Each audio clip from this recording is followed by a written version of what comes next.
Alors salut Anouchka, Salut. donc t'es la gardienne du refuge du Font-Urbain. Ouais. C'est cool. Ouais, c'est cool. Grave. Comment t'es devenue gardienne? Euh, c'est une longue histoire. Moi, mon père était aide gardien du refuge de Settlo quand j'étais petite. Du coup, j'ai passé quand même pas mal d'été en refuge quand j'étais gamine. Et quand j'ai commencé à bosser, ado, quand j'étais au lycée, j'ai un peu tout naturellement cherché des jobs d'été en refuge, en priorité, ce que j'ai fait et ce que j'ai continué jusqu'à maintenant. Donc ça fait 15 ans en fait que je bosse en refuge. Ok. Voilà. Et comment je suis devenue gardienne? En passant la formation des gardiens de refuge Ça à dure Autran. combien de temps? Ça dure 6 mois. Ok. C'est super, faut le faire. C'est vachement bien. Ça te permet, entre autres, de se faire un super réseau de copains gardiens, d'avoir une vraie vie professionnelle avec les voisins et puis ceux qui sont dans les massifs à côté. C'est Ok. vachement important. Est-ce que tu pourrais nous dire deux, trois mots sur ce que la gardienne est et ce que la gardienne n'est pas? Parce Alors, qu'il y a des gens peut-être qui regardent, qui savent pas trop, tu vois, comment ça fonctionne un refuge et qui s'imaginent ouais. peut-être que, voilà. Alors la gardienne n'est pas la bergère, déjà. Elle ne traite pas les brebis. Et voilà. Elle n'est pas non plus secouriste, Ouais. mais elle a une certaine vigilance en termes d'alerte. Ok. C'est-à-dire qu'on peut compter sur elle pour être attentive si vous lui dites que vous devez être là à telle heure. Elle sera vigilante si vous n'êtes pas là. Ok. C'est-à-dire que si vous n'annulez pas votre réservation, elle s'inquiétera en premier lieu, avant de D'accord. s'énerver parce que vous n'avez pas prévenu. Non, mais vraiment, ça c'est quelque chose qui est important quand vous réservez dans un refuge. Vous réservez pour deux choses. Déjà pour que votre repas soit chaud et en quantité suffisante par rapport au nombre de personnes présentes. Ouais. Mais aussi pour que si vous n'arrivez pas, quelqu'un s'inquiète. Et Ok. ce quelqu'un, c'est moi. Ok. Voilà. La gardienne, c'est celle qui va faire le ménage dans le refuge. C'est celle qui va faire en sorte que tout le refuge soit accueillant, que ce soit des dortoirs aux sanitaires, à la salle, à l'extérieur également.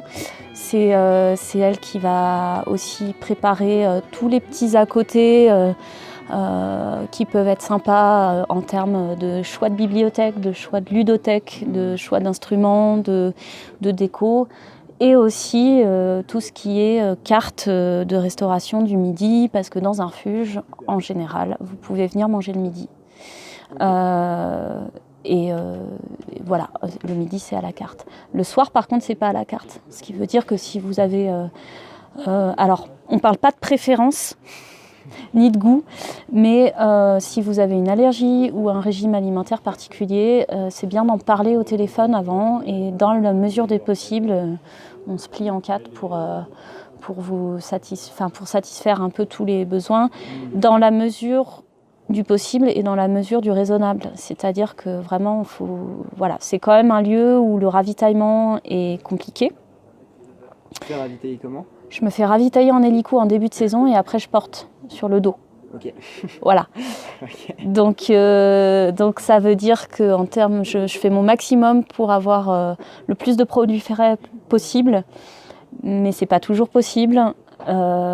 Et donc voilà, faut être relativement conscient de ça quand on arrive avec des exigences en termes de régime, etc.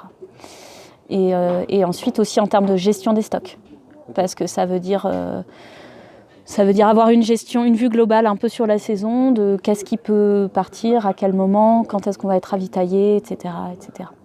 Ok. Voilà. Et du coup, réserver, ça permet aussi d'avoir une gestion de ce stock Ouais. optimale. Ouais. Voilà. Et à Font-Urbain, j'ai un public qui est vraiment très, très, très éclectique, qui va...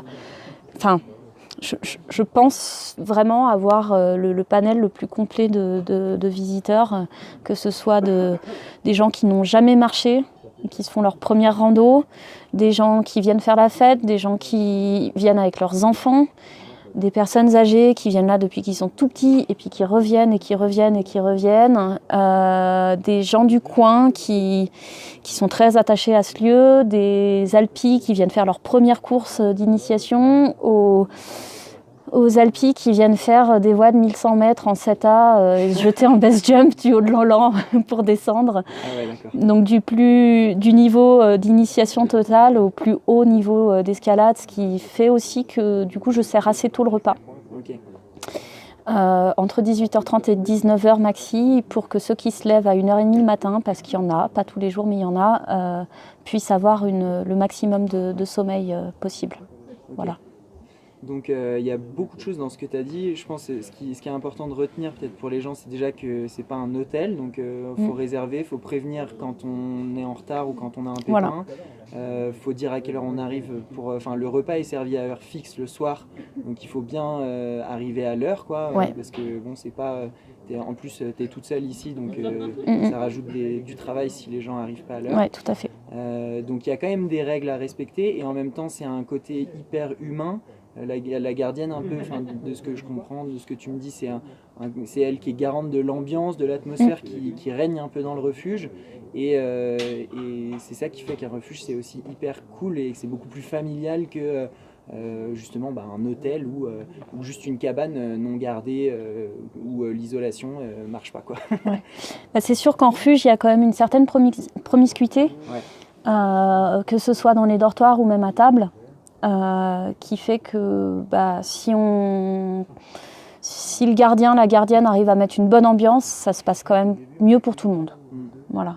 Et puis moi, je vis là quand même 4 mois de l'année, 7 jours sur 7, 24 sur 24. Je peux servir des pâtes à 3h du mat. Ça m'arrive. Ouais. C'est pas anecdotique. Et je me lève le matin aussi à cette heure-là. Il y a des fois des repas qui se croisent. Et en fait, plus on essaye de garder le sourire, tous, mieux ça se passe. Ouais. Plus la fatigue est facile à supporter. Du coup, c'est vrai que l'ambiance du refuge, elle est pas celle qu'on va trouver ni dans un restaurant, ni dans un hôtel, parce que c'est un lieu de vie. C'est en premier lieu mon lieu de vie. Un petit truc, je veux rajouter, je ne sais pas si vous le mettrez, mais par exemple, quand vous venez à la journée, vous venez manger, je trouve ça super, vous venez pique-niquer, c'est tout à fait possible. Par contre, moi, ce que j'attends des gens qui passent à la journée, par exemple, c'est le minimum, c'est qu'ils viennent me dire bonjour. Ouais. Parce que moi, je vis ici, et la terrasse, en fait, c'est vrai que c'est pas mon jardin, c'est pas ma montagne, c'est pas un lieu privatif, mais c'est quand même là où je vis 4 mois de l'année. Ouais. Et je vous demanderai jamais d'aller manger ailleurs que sur la terrasse du refuge, il n'y a pas de problème. Mais la moindre des choses, c'est de venir dire bonjour. Bah ouais, c'est clair. Voilà. C'est clair. Puis ça fait partie un peu de cet esprit aussi montagne dont on parlait hier, Oui. qui est un esprit de confiance, de solidarité, quand on croise quelqu'un sur les chemins, même on dit bonjour, on prend peut-être des informations pour les alpinistes sur la course, sur les conditions, etc. Donc ça fait quand même partie de tout cet esprit-là qu'il faut entretenir. Qu'il faut entretenir et puis qui est réciproque. C'est-à-dire que moi, je tiens au fait que les gens n'aient pas une obligation de consommation pour pique-niquer ici. Aussi parce que c'est un tout petit refuge et que j'ai jamais une terrasse bondée qui fait que je vais privilégier les gens qui consomment. Et voilà. Mais en contrepartie, c'est vrai que c'est pareil, ça arrive quand même relativement souvent que des gens se posent, ne viennent pas dire bonjour, pique-nique et s'en aillent. Et moi, je viens derrière et je nettoie. Ah ouais. Ça, c'est pas cool. Ça met un petit coup au moral. Ouais. Voilà. Et ça, et un autre point qui va un petit peu avec, c'est donc moi, je monte une grosse partie du frais sur mon dos et je descends les poubelles sur mon dos. Ouais. J'ai pas d'hélico de descente. Je descends les bouteilles de gaz et le verre au mois de juin de l'année suivante. Okay.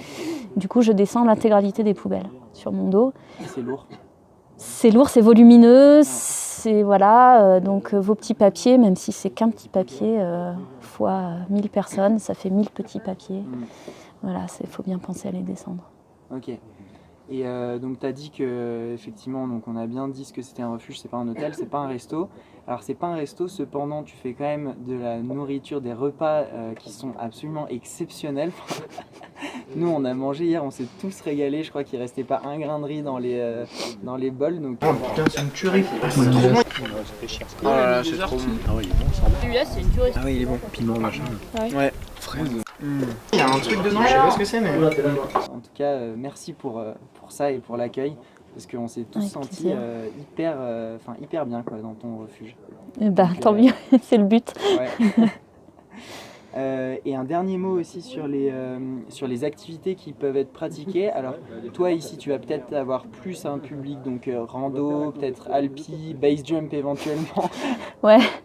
Mais alors peut-être moins de vélo, je sais pas si ça t'arrive. Non, alors c'est le parc. À l'intérieur du parc, Pas on le ne droit peut de pas faire. venir en vélo, ni avec son chien, ni avec un quelconque engin à moteur. D'accord, mais je le précise quand même, donc dans d'autres refuges, le refuge c'est vraiment un lieu où on peut pratiquer une multitude d'activités sportives. fait. Ça peut être le vélo, le parapente, l'escalade, la spéléo parfois peut-être, je sais pas. Oui, c'est dans le Vercors. Ouais, donc ça peut couvrir voilà, une multitude d'activités. Vous pouvez venir avec des ânes ici.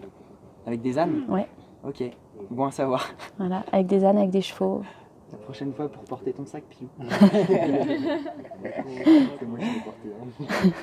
Est-ce que tu peux nous dire juste un mot sur les chambres et les douches? Est-ce qu'il y a possibilité, est-ce qu'il y a de l'eau potable dans les refuges? Est-ce que, enfin voilà, ce genre de choses un peu pratiques, mais Alors, en termes d'équipement d'hébergement, tous les refuges sont vraiment très très différents.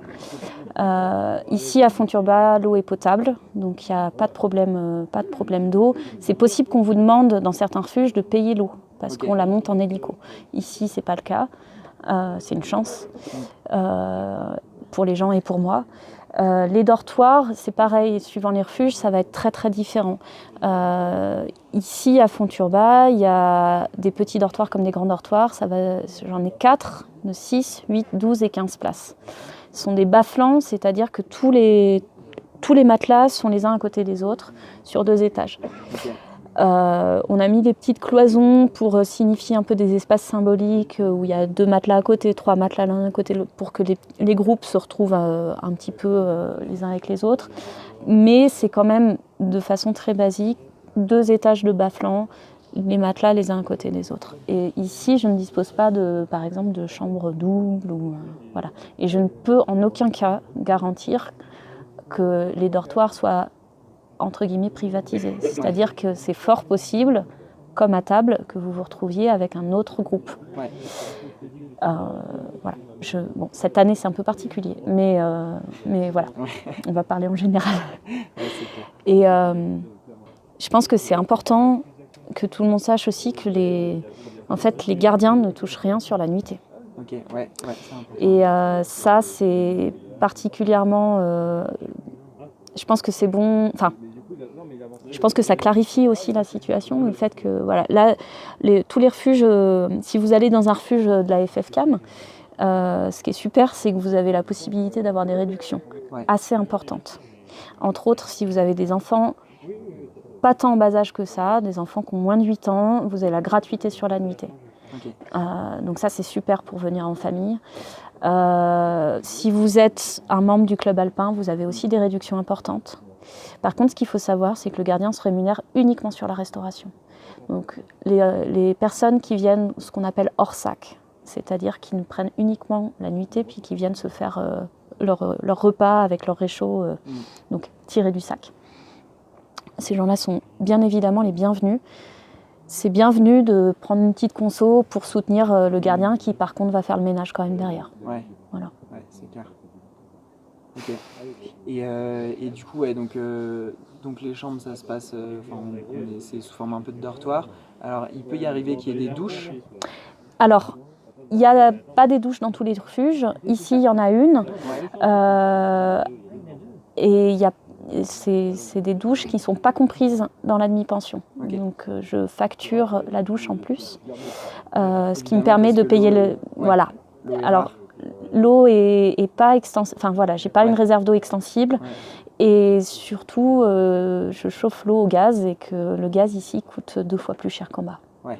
Voilà. Ok. Et le ménage derrière en plus. Ouais. Et est-ce que tu pourrais nous dire du coup ce que c'est une journée de gardien, une journée type un peu? Alors, les journées sont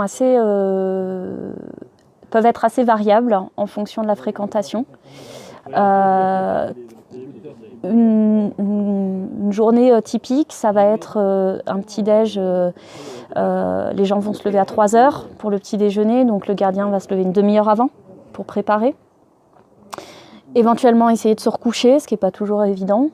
Et puis enchaîner les petits-déj jusqu'au dernier qui est à 8h, mais bien souvent les gens ne décollent pas avant 9h, 9h30. Donc après il y a tout le ménage du refuge à faire, il y a toutes les préparations pour le midi ou les petits 4h, tout ce qui est tarte, pique-nique, cartes, etc. à préparer. Ouais. Ainsi que le repas du soir qu'il faut commencer à préparer, sachant que les gens vont commencer à arriver éventuellement à 9h30 le matin, 10h. Et puis un peu étalé toute la journée. Le téléphone qui sonne tout le temps, on espère, quand il sonne pas, c'est pas bon signe. Et ensuite, tous les petits services, le conseil sur les itinéraires est mine de rien mis bout à bout un gros boulot aussi. Ouais, parce que je fais une petite parenthèse, mais en plus d'accueillir et d'avoir cette compétence-là d'accueil, tu as une vraie compétence, une vraie expertise de la montagne qui est autour de toi. Tu connais les voies d'alpi, d'escalade, les randos, etc. Tu vas renseigner tous les soirs, la veille, sur les conditions qu'il y a. Donc il y a les alpinistes qui viennent ici ou les gens qui vont faire des trucs un peu engagés, ils t'appellent pour savoir un peu vraiment les conditions. Donc tu as une vraie expertise là-dedans. Alors, moi, en fait, je suis une passeuse d'informations. Ouais. C'est-à-dire que je n'ai pas la possibilité d'aller vérifier l'état des courses au cours de la saison. Par contre, je demande aux gens qui font les courses de me rappeler pour m'indiquer s'il y a l'état de la neige, l'état de telle voie, de telle voie, de telle voie.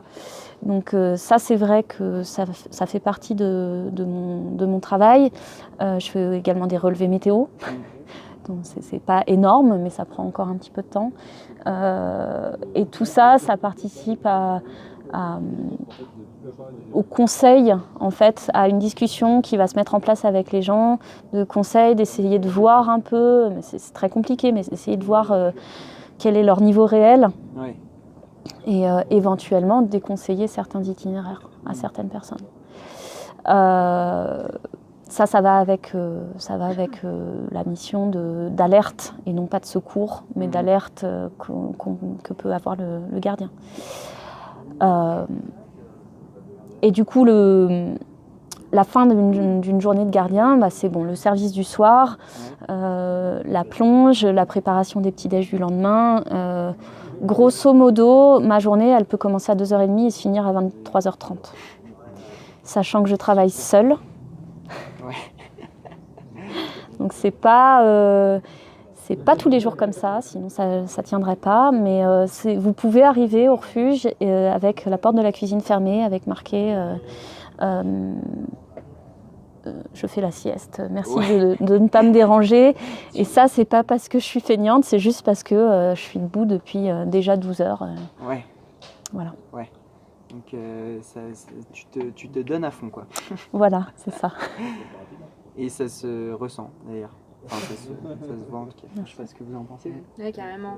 C'était trop cool. Vraiment, on était trop bien. Bon, c'était trop adorable. Ouais. On s'entenne ça, du coup. Ça c'est clair. Tu partages à fond. Ça allait me faire rougir. On le mettra pas à paquet. Merci à vous en tout cas. Merci de nous avoir accueillis et puis d'avoir répondu à toutes nos questions.